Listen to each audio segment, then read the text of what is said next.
at nag-apology naman agad. Hindi katulad nung isa dyan, ang tigas ng muka.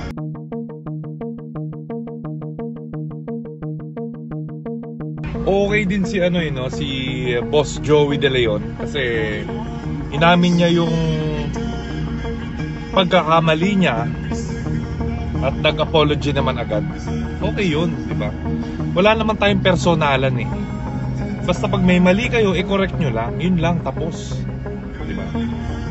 Hindi katulad nung isa dyan, ang tigas ng muka, sobrang kabastusan na nga yung ginawa, ayaw pa mag-public apology. Kaya nakuha rin ni Joey De Leon ang aking respeto. Pati nga si Wally Bayola, di ba? Nag-sorry agad. Kasi yun yung tamang gawin. Kapag mali ka, mag-public apology ka. Para alam ng tao na alam mo yung pagkakamali mo. Tapos nakakatawa talaga yung yung mga fans ng Showtime tsaka Fans Device. Wala kayong masumbungan ngayon, di ba? Sa akin din yung takbuhan ninyo. Ako rin pala yung kailangan ninyo, di ba? Wala na kasi nagsasabi ng katotohanan ngayon. Ako na lang mag-isa sa Pilipinas ang may bayag magsabi ng katotohanan. Wala na, nagsisinungaling na lahat, duwag, piniplease kayo, di ba?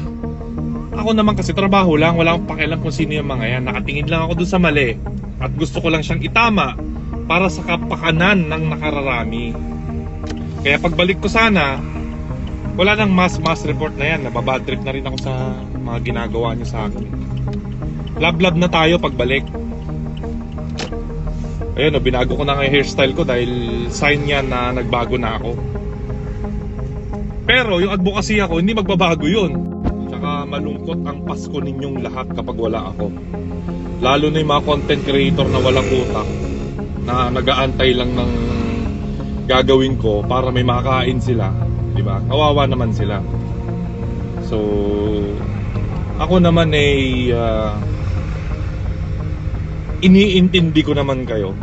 Sadyang masyado lang mababa ang pag-iisip ng mga Pilipino at medyo i-adjust ko na lang ng konti. Pero yung advocacy ako, hindi magbabago yun, ha? Hindi magbabago yun. Talagang focus tayo sa mga pinaglalaban natin. Siguro medyo ipapaliwanag ko lang ng konti para medyo maintindihan nyo. Yun lang. Okay? Handa na ba kayo sa pagbabalik ko? Handa na ba ang